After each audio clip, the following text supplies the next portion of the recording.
I have learned the hard way that the things that are comforting to me are not necessarily comforting to other people. So, like, for example, for me, if I'm feeling sad and I'm interacting with someone that I know well or that I trust, I feel comforted when someone says, "What's wrong? How are you doing?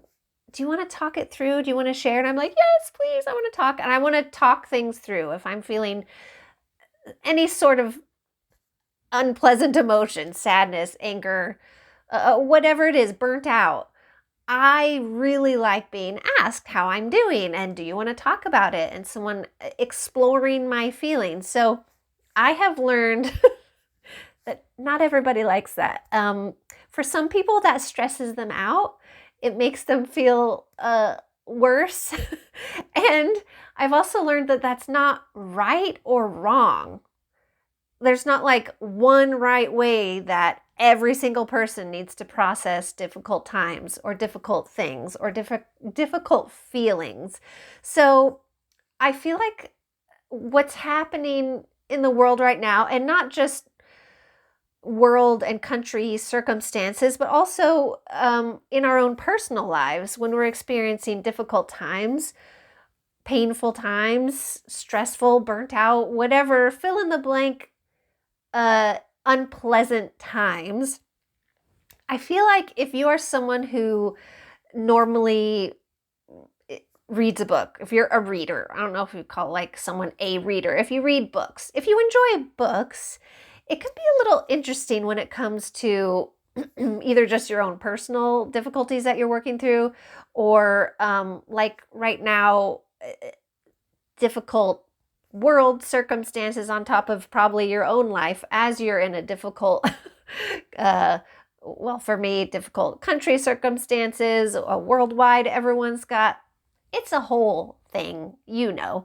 But so this got me to thinking because some people feel like the way this ties in with like people processing things differently, I think there's different ways that people, so it's not just like, do you like to talk about what you're feeling or do you not? I think some people, when they're going through something difficult, one type of response is the type of response where you really just want information. So, like if you get bad news or if there's something going on in the world or your country, you for you it's comforting, or your response is, I need to find out all there is to find out. I need all the information. I need to just like info. Some people feel comforted by gathering info.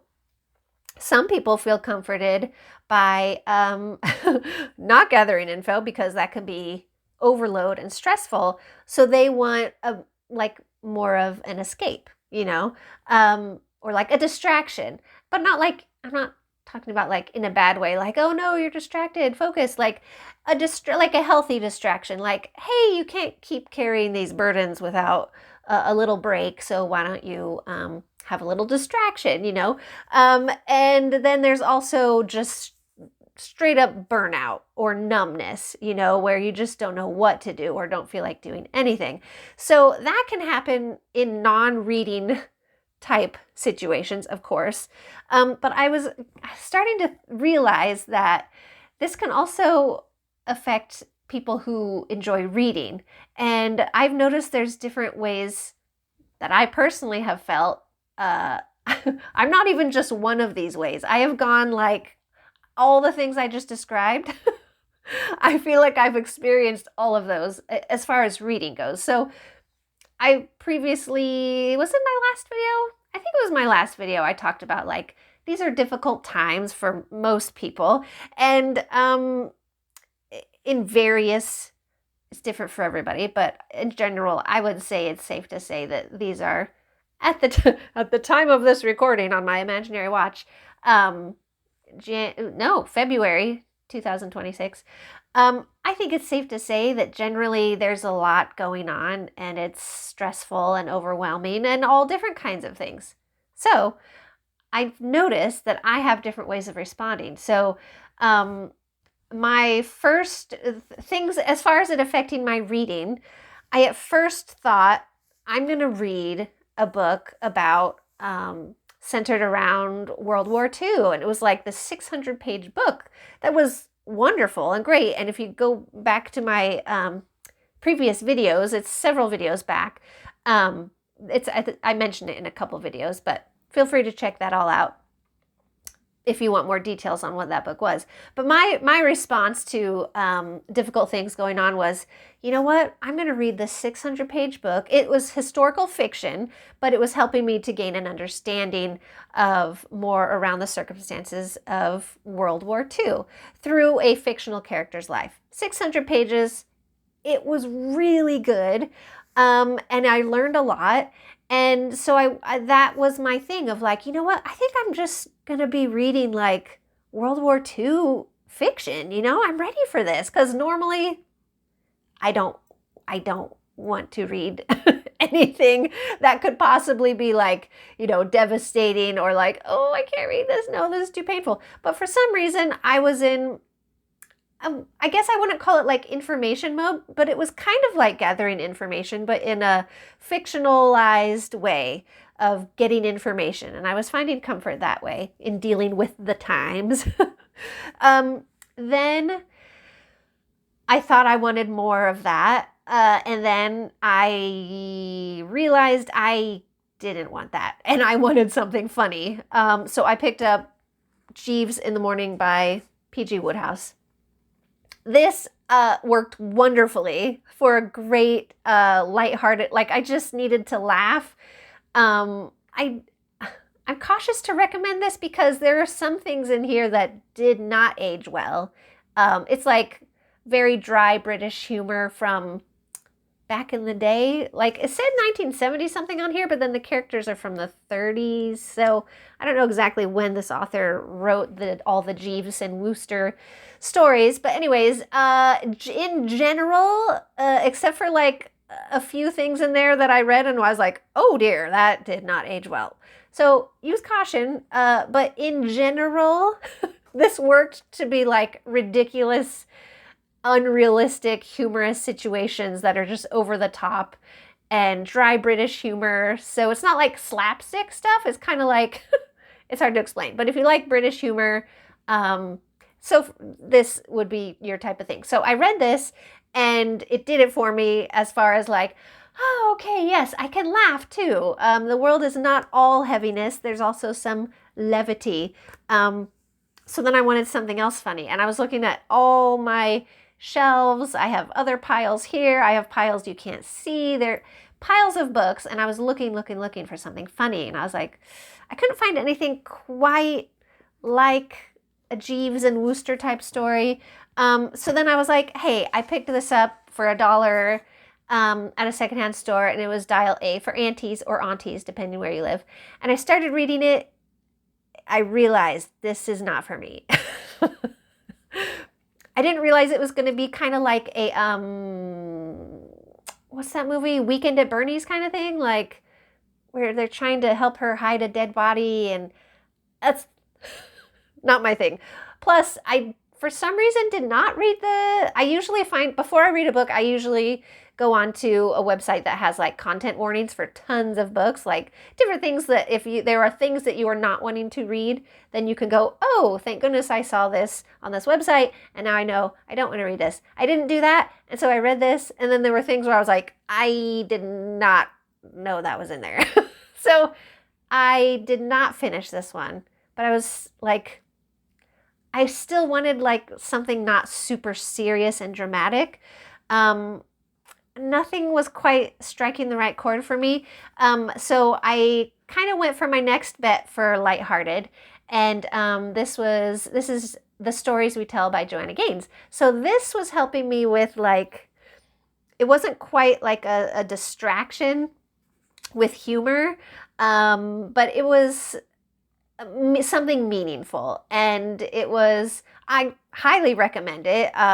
Joanna Gaines shares, it's just kind of like her thinking about life and her childhood, different things she had to deal with and that affect her still today, and how you can kind of like own your own story. And it's just, I recommend it. Joanna Gaines, The Stories We Tell. So that was my next go-to of like, I want something funny. I can't find anything else funny on my shelves, so I'll go with something meaningful. So then I was like, okay, I'm on kind of like this meaningful, encouraging kick.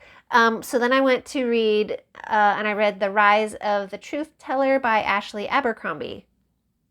Did this help me? It did not. I got frustrated with this one because I was looking for like, yeah, let's like Rise of the Truth Teller, like nonfiction. I mean, you read the back and it's like, we need to learn how to, rise up and be honest and be our real selves.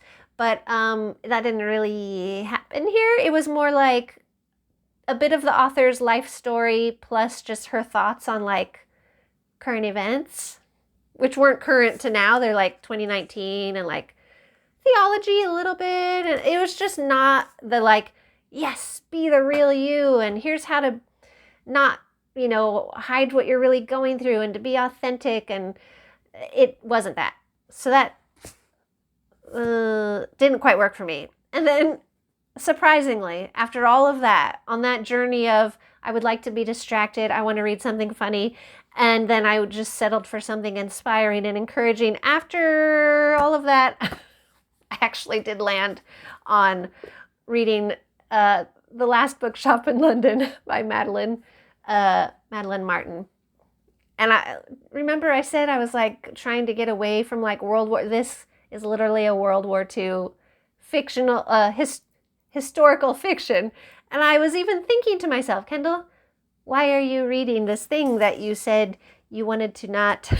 I didn't want anything more about like war or reminders of current events and similarities. Like I was like, I need a break. But I don't know why. Something in me was just like, it's time to read that book. So, shocker of all shocks, let me put it this way. I rarely give a book 5 stars out of 5. And this one got a 5 out of 5 for me. Yes, there were sad and painful things that happened in it. But I was just hooked on it. I could not put it down. I read it really fast because I was loving it. It's a fictional story of a woman who finds herself in London leading up to the Blitz of the German army in 1939 or 1940, I think is when it actually happens. But anyways, you know what I'm talking about. And how people in London processed all that. And this actually is what got me thinking again of like, you know what, we all find comfort in different ways. And this not only provided, it wasn't really like an escape, but it kind of felt like I was going into someone else's experience. Even though it's fictional, the author did a ton of research on what life really was like for people in London in 1939 to 1945.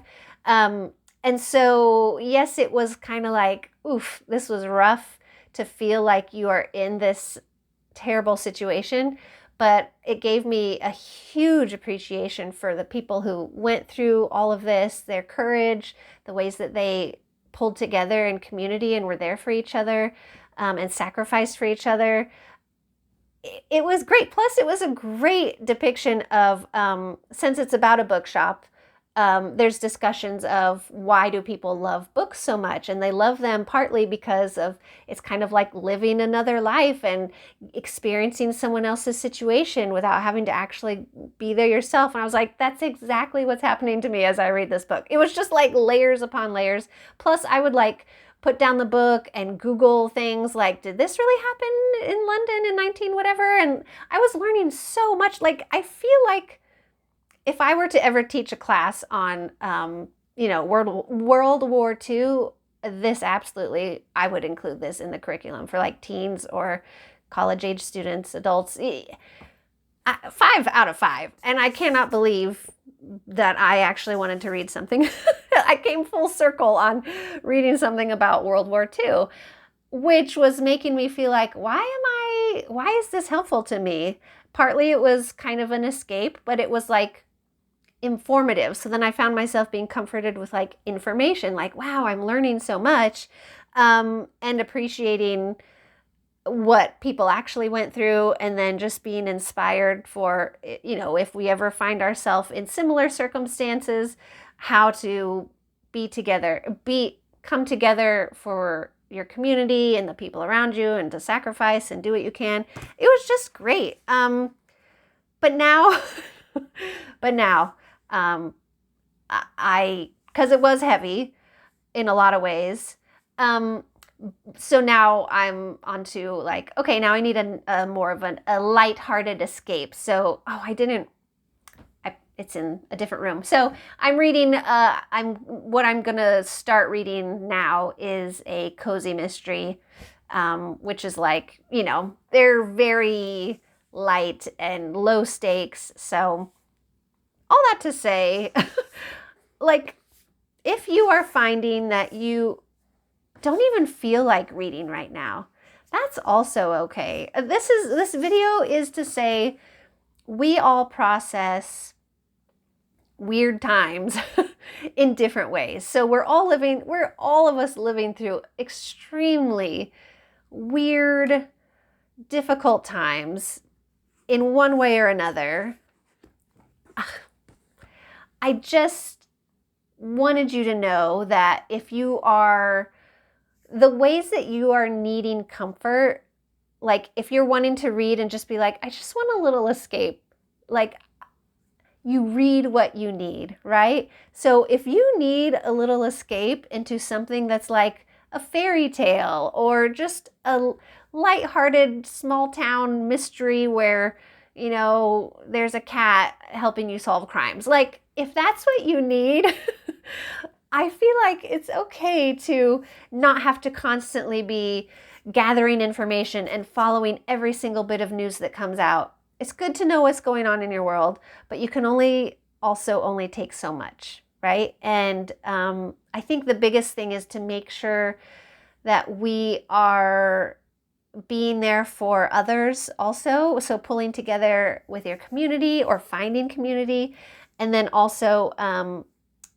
letting yourself read if you need to laugh, letting yourself read something that makes you laugh. If you want to read something inspirational, or something that gives you information, or if you don't want to read anything at all right now, if you're just like, I can't read, I can't do it, I need to do something else, or nothing, then it's also okay to take a little break, and that you're not doing anything wrong by, like, I know some people just feel like, well, if I'm not reading, who am I? It's like, you are way more as a human being than just what you do, It's great to read. I understand loving to read, but I just wanted to put this out there for anyone who's feeling pressure to process the world in a specific way, where I think it's okay to have a little bit of an escape through your reading, and it's also okay to not want to read right now. And it's also okay to feel all of those things in like a just one day. So, things are difficult, and I think a lot of us are just kind of figuring it out as we go. Like, how many of us have been through times like this before? So just remember to think about each other, look out for the people around you, look out for yourself, and maybe read a book if you want.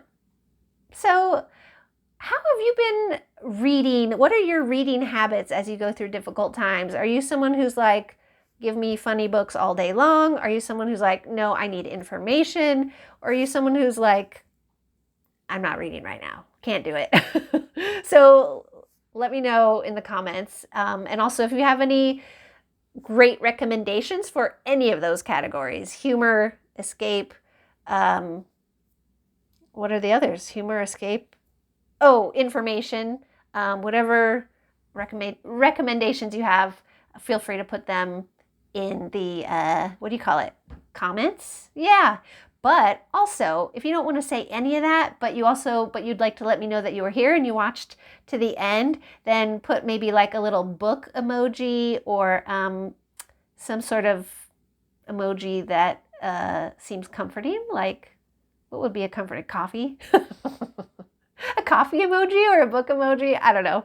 But feel free to put any of those things there. So feel free to check out my gratitude journal if you need help processing all the things. I do have the Honest Gratitude Journal that I'm selling. Feel free to check out that in the description. It helps you process the hard things and the things that you're grateful for. And I also have, for anyone who is not on a tight budget right now, I have my Buy Me a Coffee site where you can either do a one-time support donation to support the channel, or a monthly memberships that start at $2 a month, and then they go from there. Thank you for watching. If you made it this far through the video, thanks so much. I appreciate it. If you are not subscribed yet, feel free to check out the other videos that I have and see if you'd like to subscribe so that I show up on your subscriptions thing. And also it helps me, I'm trying to get to 1,000 subscribers, so that would help me out too. Thank you for watching, and take care of yourself and others.